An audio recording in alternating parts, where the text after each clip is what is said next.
Hello everyone and welcome back to another video from Wake&Tech. In this video, I'm going to show you how to log into your StaffLink account. So let's get started right away.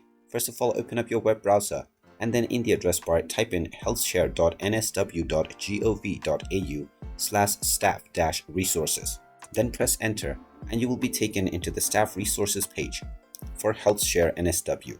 From this page, you will find the StaffLink option.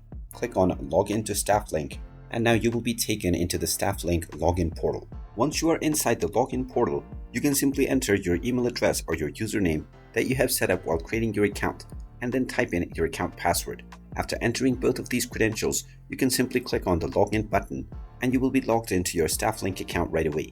In case you have forgotten your password, you can call the toll-free number or you can also click on the Forgot Password button on the StaffLink login screen.